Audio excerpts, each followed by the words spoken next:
असम के राज्यपाल श्रीमान गुलाब चंद जी कटारिया,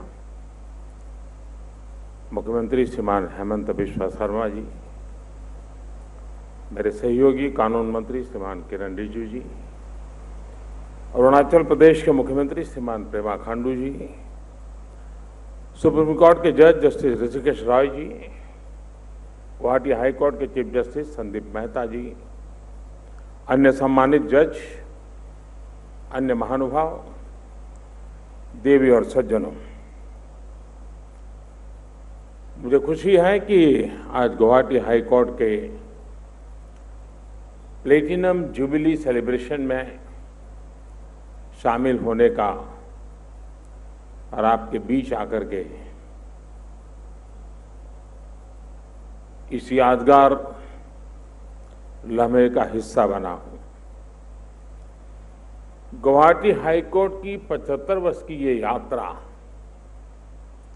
एक ऐसे समय में पूरी हुई है जब देश ने भी अपनी आजादी के 75 वर्ष पूरे किए हैं।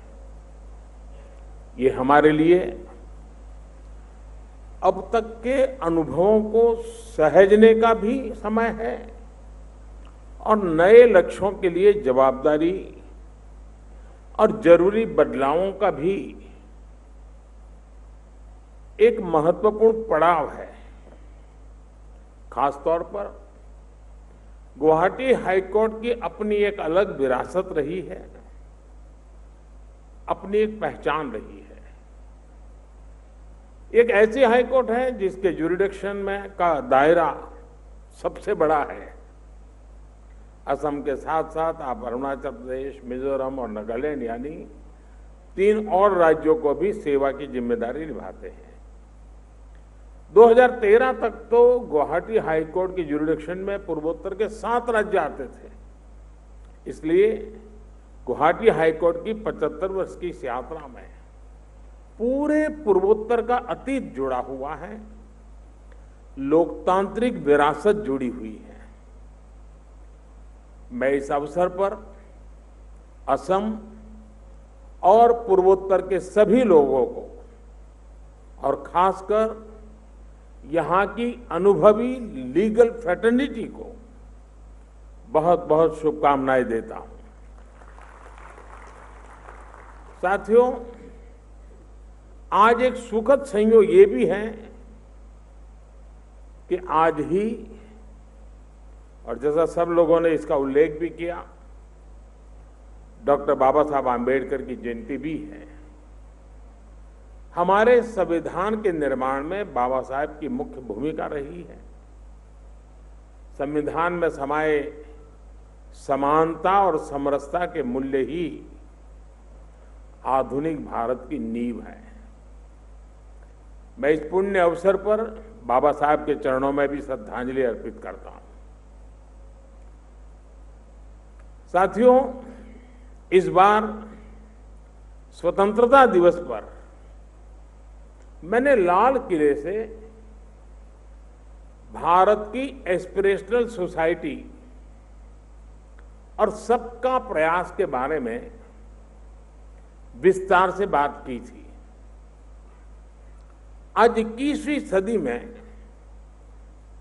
हर भारतवासी के सपने और उसकी आकांक्षाएं असीम है।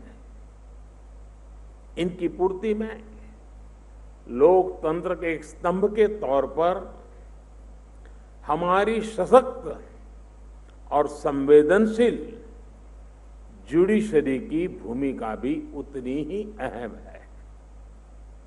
देश के संविधान की भी हम सभी से ये निरंतर अपेक्षा है कि हम समाज के लिए एक वाइब्रेंट, स्ट्रांग और आधुनिक लीगल सिस्टम बनाए। एस्पिरेशनल इंडिया इसके सपनों को पूरा करने के लिए ये जिम्मेदारी लेजिस्लेचर, एग्जीक्यूटिव और जुडिशरी तीनों ही अंगों की है। हम कैसे मिलकर काम कर रहे हैं, इसका एक उदाहरण पुराने और अनुपयोगी कानूनों को निरस्त करना भी है। आज यहां कई कानूनी दिग्गज मौजूद हैं। आप जानते हैं कि हमारे यहां के कई कानूनी प्रावधान ब्रिटिश काल से चले आ रहे हैं। कई ऐसे कानून हैं जो अब पूरी तरह अप्रासंगिक हो चुके हैं। सरकार के स्तर पर हम इनकी निरंतर समीक्षा कर रहे हैं। हमने ऐसे 2000 केंद्रीय कानूनों की पहचान कर उनको खत्म कर दिया और जो अप्रचलित और निरर्थक हो गए थे, कालबाह्य हो गए थे, हमने 40,000 से ज्यादा कंप्लायंसेस को भी समाप्त किया है। व्यापार के दौरान होने वाली अनेक छोटी गलतियों को भी हमने डीक्रिमिनलाइज कर दिया है। इस सोच और अप्रोच ने देश की अदालतों में केसेस की संख्या को भी कम करने में अहम भूमिका निभाई है। साथियों, सरकार हो या जुडिशरी, अपनी अपनी भूमिकाओं में हर संस्था का संवैधानिक दायित्व सामान्य मानवीय की ईज ऑफ लिविंग से जुड़ा है। आज ईज ऑफ लिविंग के इस लक्ष्य के लिए टेक्नोलॉजी एक पावरफुल टूल बनकर उभरी है। सरकार में हम हर संभावित क्षेत्र में टेक्नोलॉजी की पूरी क्षमता का इस्तेमाल करने का प्रयास कर रहे हैं। डीबीटी हो, आधार हो, डिजिटल इंडिया मिशन हो, ये सभी अभियान गरीब को उनके अधिकार दिलाने का बहुत बड़ा माध्यम बने हुए हैं। आप सभी पीएम स्वामित्व योजना से भी शायद परिचित होंगे। दुनिया के बड़े बड़े देश, विकसित देश भी जिस चुनौती से जूझ रहे हैं, उनमें से एक है प्रॉपर्टी राइट्स की समस्या। प्रॉपर्टी राइट्स स्पष्ट ना होने से देश का विकास रुकता है, अदालतों पर मुकदमों का बोझ बढ़ता है। आपको ये जानकर खुशी होगी कि पीएम स्वामित्व योजना के माध्यम से भारत ने इसमें बहुत बड़ी लीड ली है।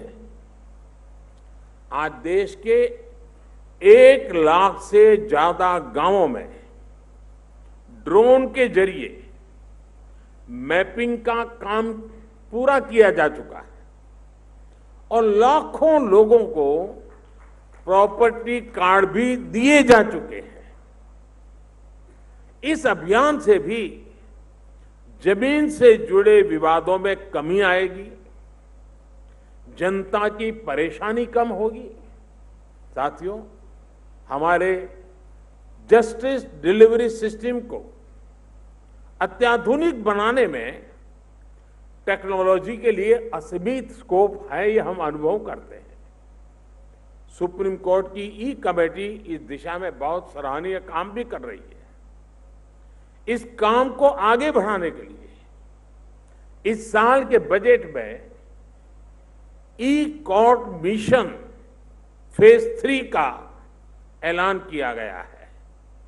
पूर्वोत्तर जैसे पहाड़ी और रिमोट एरिया के लिए तो जस्टिस डिलीवरी सिस्टम में टेक्नोलॉजी का इस्तेमाल और भी अहम हो जाता है।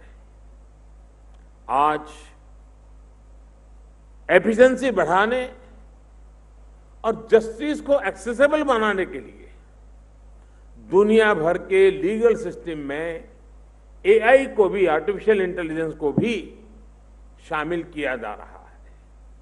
हमें भी एआई के जरिए कोर्ट की कार्यवाही को सामान्य मानव के लिए सरल बनाने के ईज ऑफ जस्टिस के प्रयास बढ़ाने चाहिए। साथियों, न्याय व्यवस्था में ऑल्टरनेटिव डिस्प्यूट रिजोल्यूशन सिस्टम की बहुत बड़ी भूमिका होती है। पूर्वोत्तर में तो स्थानीय न्याय व्यवस्था की एक समृद्ध परंपरा रही है और अभी किरण जी ने उसका बड़ा विस्तार से वर्णन भी किया। और मुझे बताया गया है कि प्लेटिनम जुबली सेलिब्रेशन के अवसर पर गुवाहाटी हाईकोर्ट के लॉ रिसर्च इंस्टीट्यूट ने 6 किताबें प्रकाशित की हैं। ये किताबें कस्टमरी लॉज पर लिखी गई हैं। मैं समझता हूं ये बहुत ही सराहनीय कदम है। इस तरह की प्रथाओं के बारे में भी लॉ स्कूल में पढ़ाया जाना चाहिए। साथियों, ईज ऑफ जस्टिस का एक प्रमुख अंग देश के नागरिकों को कानून के हर पक्ष की सही जानकारी होना भी है। इससे देश और संवैधानिक संस्थाओं में उसका भरोसा बढ़ता है। इसलिए सरकार में हमने एक और प्रक्रिया शुरू की है। जब कोई नया कानूनी मसौदा तैयार होता है तो उसका एक सिंपल वर्जन भी तैयार करने पर जोर दिया जा रहा है। कोशिश यही है कि कानून ऐसी भाषा में लिखा जाए जो लोगों को आसानी से समझ में आ जाए। ऐसी ही अप्रोच हमारे देश की अदालतों के लिए भी बहुत मददगार साबित होगी। आपने देखा होगा, हमने एक भाषिणी प्लेटफॉर्म लॉन्च किया है ताकि हर भारतीय अपनी भाषा में इंटरनेट और उससे जुड़ी सेवाएं हासिल कर सके। मेरा आपसे भी आग्रह है कि आप इस भाषिणी वेब पर जरूर जाके देखिए, बहुत सामर्थ्यवान है। विभिन्न कोर्ट्स में भी इस प्लेटफॉर्म का लाभ लिया जा सकता है। साथियों, एक अहम विषय जिसको ऋषिकेश जी ने भी उल्लेख भी किया, हमारी जेलों में बड़ी संख्या में अनावश्यक रूप से बंद कैदियों का भी रहता है। हमारे मेहता जी ने भी उसका उल्लेख किया। किसी के पास जमानत के पैसे नहीं है तो किसी के पास जुर्माना भरने के पैसे नहीं है, और कुछ लोग ऐसे हैं जो सब कुछ हो गया है लेकिन परिवार के लोग ले जाने के लिए तैयार नहीं है। ये सब लोग गरीब और कमजोर वर्ग से आते हैं। इनमें से ज्यादातर छोटे छोटे अपराधों में वर्षों से जेलों में ही है। इनके प्रति संवेदनशील होना सरकार और न्यायपालिका दोनों का कर्तव्य है। इसलिए इस साल के बजट में हमने ऐसे कैदियों को आर्थिक मदद देने के लिए अलग से प्रावधान कर दिया है। केंद्र सरकार ये बजट राज्य सरकारों को देगी ताकि इन कैदियों को आर्थिक सहायता देकर उन्हें जेल से बाहर निकाला जा सके। साथियों, हमारे यहां कहा जाता है, धर्मो रक्षति रक्षितः, यानी जो धर्म की रक्षा करता है धर्म उसकी रक्षा करता है। इसलिए एक संस्थान के तौर पर हमारा धर्म, हमारा कर्तव्य, देश हित में हमारे कार्य सर्वोपरि होने चाहिए। मुझे विश्वास है हमारी यही भावना हमें विकसित भारत के लक्ष्य तक लेकर जाएगी। मैं एक बार फिर आप सभी को प्लेटिनम जुबली सेलिब्रेशन के लिए बहुत बहुत बधाई देता हूं और मेरी तरफ से अनेक अनेक शुभकामनाएं हैं। बहुत बहुत धन्यवाद।